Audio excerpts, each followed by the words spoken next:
Welcome to the book Copilot. Today, we are diving into one of the most powerful books I think I've ever read, Viktor Frankl's Man's Search for Meaning.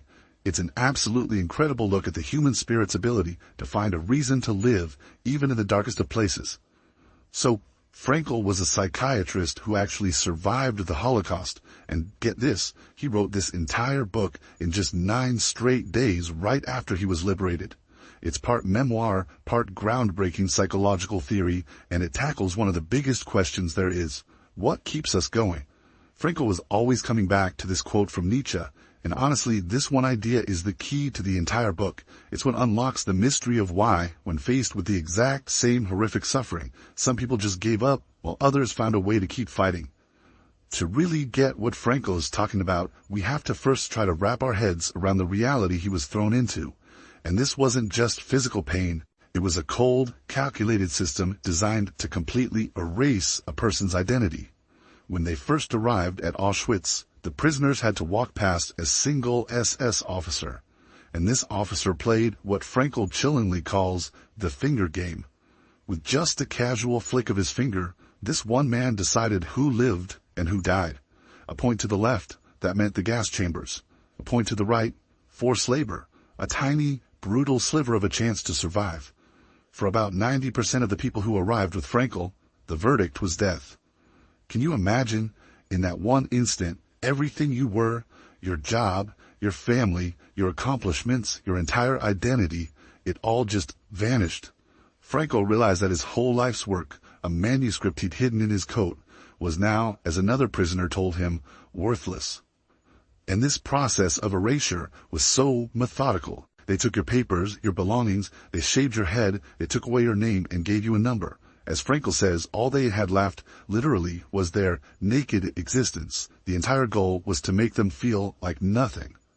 So you have to wonder, right, how does the human mind even begin to cope with that kind of constant terror? Well, Frankl, being a psychiatrist, was observing everything, trying to understand the psychological journey they were all on. He noticed a really clear pattern emerge, breaking the whole experience down into 3 psychological phases. First, there was the initial shock and disbelief, but it was that second phase, apathy, that turned out to be a surprising key to survival. Now, apathy sounds like a bad thing, doesn't it? But here, it was a survival mechanism.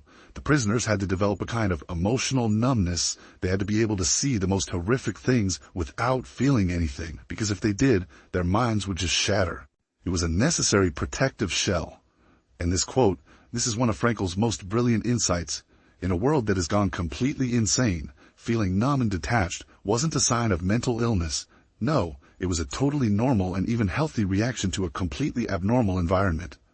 So this brings us right to the heart of the book. Frankl wasn't just focused on why so many people died.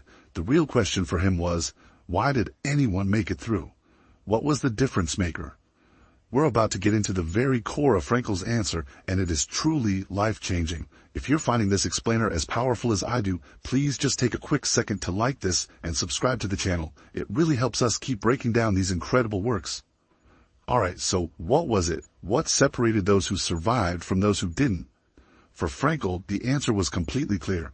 It was all about having a future to aim for, a meaning to hold on to. It was about having a why.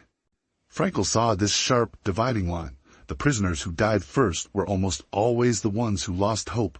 They didn't just die from a lack of food, they died from a lack of meaning.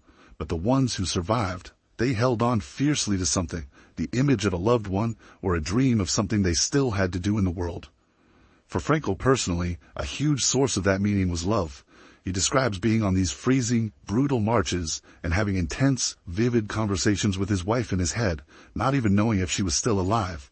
In those moments of total despair, just the thought of her, the love he had for her, gave his suffering a purpose.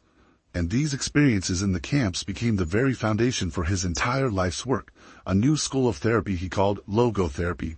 See, other therapies focused on the search for pleasure or power. Logotherapy says that our main drive, what really pushes us forward as humans, is our search for meaning. Okay, but finding meaning can sound a little abstract, right? Like, where do you even start looking? Well, Frankl didn't see it that way. He believed you could find it in very real, concrete ways every single day. He laid out 3 main paths. First, You can find meaning by creating something or doing a deed, through your work. Second, you can find it by experiencing something or encountering someone, basically through love.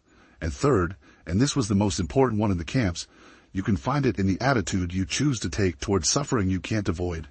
And this is such a critical point. Suffering, by itself, is meaningless. It's just pain. But it gives us a choice. The meaning comes from how we decide to face that suffering.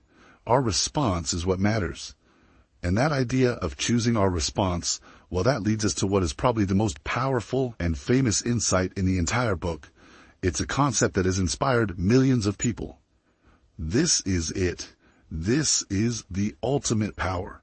Someone can take your home, your family, your dignity, even your life, but the one thing that can never, ever take from you is your freedom to choose how you're going to respond on the inside.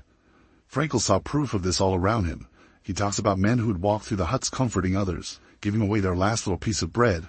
Even in that hellscape, they proved that you could rise above your fate.